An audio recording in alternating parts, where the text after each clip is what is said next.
வணக்கம். நான் டாக்டர் தட்சிணாமூர்த்தி, நுரையீரல் மருத்துவர், பல்மனாலஜிஸ்ட்.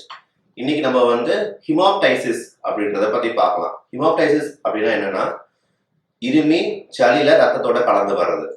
சரிங்களா? இது கொஞ்சம் அபாயகரமான ஒரு அறிகுறி. இதை மெயினா ஃபர்ஸ்ட் நம்ம டிஃபரன்ஷியேட் பண்ண வேண்டியது என்ன அப்படின்னா, ஹிமாப்டைசிஸ் அண்ட் ஹெமட்டமைசிஸ் ரெண்டுக்கும் டிஃபரன்ஷியேட் பண்ணணும். ஹிமாப்டைசிஸ்னா நுரையீரல்ல இருந்து இருமும் போது சளியில ரத்தம் கலந்து வருது. ஹெமட்டமைசிஸ் அப்படின்னா வயிறு பகுதி, குடல் பகுதியிலிருந்து வாந்தியில ரத்தம் கலந்து வருது. ஸோ ரெண்டுக்கும் டிஃபரன்ஸ் ஜாஸ்தி உண்டு. பேஷண்ட் நம்ம கிட்ட வரும்போது முதல்ல ரத்த வாந்தின்னு தான் சொல்லுவாங்க. பட் அது என்னன்றதை நம்ம கரெக்டாக கிளாரிஃபை பண்ணலாம். அடுத்தடுத்த ஸ்டெப் நம்ம இன்வெஸ்டிகேஷனோ ட்ரீட்மெண்ட்டோ போக முடியும். ஸோ ஹிமாப்டைசிஸை பொறுத்த வரைக்கும் சளியோட கலந்து வருது. ஸோ இதுக்கு காரணங்கள் நிறைய இருக்கு. மெயினா இன்ஃபெக்ஷன், நிமோனியா. ஸோ எந்த நிமோனியாலையும் சளியில ரத்தம் வரலாம். ரொம்ப அதிகமாக வரக்கூடிய நிமோனியான்னு பார்த்தீங்கன்னா டியூபர்குலோசிஸ், காச நோய். ஸோ இது முதல் அறிகுறி.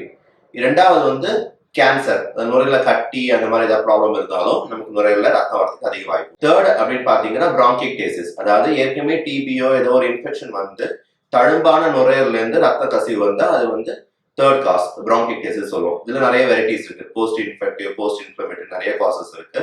ஸோ இது தேர்ட் இம்பார்ட்டன்ட் காஸ். ஃபோர்த் பார்த்தீங்கன்னா பூஞ்சங்காலாம் வளர்ந்தது.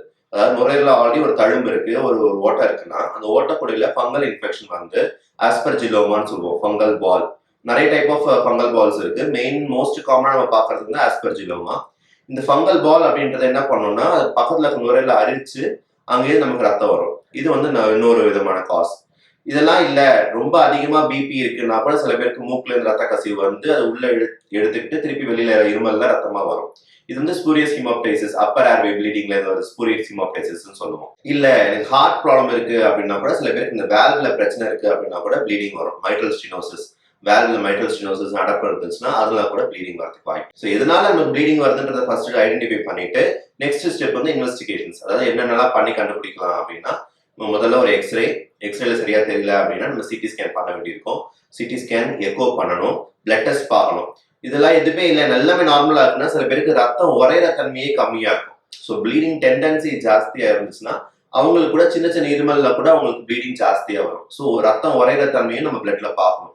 So bleeding time, clotting time, PT INR அப்படின்ற பிளட் டெஸ்ட் எல்லாம் மூலமா நமக்கு ரத்தம் உரையிற தன்மை தெரியும். இதெல்லாமே ஒரு பேசிக் இன்வெஸ்டிகேஷன்ஸ் பண்ணலாம். ஸோ பேஷண்ட்டுக்கு என்ன ட்ரீட்மெண்ட் கொடுக்க போறோம்ன்றத எப்படி டிசைட் பண்ண போறோம்னா, அந்த அளவு எவ்வளவு ரத்தம் அவங்க இருமல் சளியில வருதுன்றதை பொறுத்து தான். கம்மியா ரத்தம் வரதுக்குலாம் பெருசா ட்ரீட்மெண்ட் எதுவும் இல்லை, சிம்டமேட்டிக் மேனேஜ்மெண்ட் தான். இன்ஃபெக்ஷன் இருந்தால் அதை ட்ரீட் பண்றது, டிபி இருந்தால் அதை ட்ரீட் பண்றது, ஃபங்கல் இன்ஃபெக்ஷன் ட்ரீட் பண்றது, இப்படிதான் பண்ண போறோம். ரொம்ப அதிகமா ரத்த கசிவு இருக்கு, ஒரு நாளைக்கு ரொம்ப அதிகமா இருக்கு, ஒரு 24 மணி நேரத்துல அவங்க 500 ml மேல எடுக்கிறாங்க, இல்ல தொடர்ந்து ஒரு 100 ml ஒரு வாந்தி எடுக்கிறாங்க அப்படின்னா அவங்களுக்கு ஹீமோகுளோபின் டக்குன்னு குறையும். அது மட்டும் இல்லாம அந்த எடுக்கிற ரத்தம் எங்க போய் சேரும்னா நுரையீரல தான் சேரும். ஸோ அது என்னன்னா ஆஸ்பிரேஷன், அதாவது நமக்கு ஆஸ்பிக்சியா அண்ட் ஆஸ்பிரேஷன், மூச்சு விடவும் சிரமம் இருக்கும். ரத்தம் கக்குற அந்த ரத்தம் எங்க போயினா நம்ம மூச்சு குழாயில அடைச்சிக்கும். ஸோ இது ரெண்டுமே ப்ராப்ளம் தான். ஸோ இதையுமே நம்ம ட்ரீட்மெண்ட் பண்ணணும். ஸோ ரொம்ப அளவு அதிகமா இருக்கு அப்படின்னா அவங்க கண்டிப்பா அட்மிஷன் போடணும். அட்மிஷன் போட்டு அவங்க பேசிக் டெஸ்ட் எல்லாம் எடுத்துட்டு ரத்தம் கம்மியா இருக்கிற பட்சத்துல ரத்தம் ஏற்றணும். அது ஒண்ணு. இன்னொன்று இந்த ரத்தம் எங்கேருந்து ப்ளீட் ஆகுதுன்னு பார்த்து அதை அடைக்கிற மாதிரி இருக்கும். ஸோ அதுக்கும் நிறைய ப்ரொசீஜர்ஸ் இருக்கு. பிராங்கியல் ஆர்டரி எம்போலைசேஷன் அப்படின்னு சொல்லுவோம். அந்த ரத்த குழாயை மட்டும் ஐடென்டிஃபை பண்ணி ஆன்ஜியோ மூலமா அதுல ஒரு காயிலோ இல்லைன்னா ஒரு பாலிவினைல் ஆல்கஹால் சொல்லுவோம், பார்ட்டிகல்ஸ், அதை இன்ஜெக்ட் பண்ணி அந்த ரத்த குழாயை அடைக்கிறது. இது தற்காலிகமான ப்ரொசீஜர் தான். இதுவும் மீறி எனக்கு ரத்தம் ரொம்ப அடிச்சுக்கிட்டே இருக்கு வாந்தியில அப்படி இருமல் சளியில அப்படின்னா நெக்ஸ்ட் ஸ்டெப் சர்ஜரி தான். ஸோ இதுதான் பேசிக். இப்போ நம்ம பார்த்த டாபிக் ஹிமாப்டைசிஸ். இதுல நம்ம இன்வெஸ்டிகேஷன்ஸ், இனிஷியல் பிரசன்டேஷன், என்னெல்லாம் இன்வெஸ்டிகேஷன்ஸ் அனுப்பலாம், என்னெல்லாம் ட்ரீட்மெண்ட் மொடாலிட்டிஸ் அப்படின்றத பார்த்தோம். நெக்ஸ்ட் நம்ம இன்னொரு வீடியோல சந்திப்போம். தேங்க்யூ.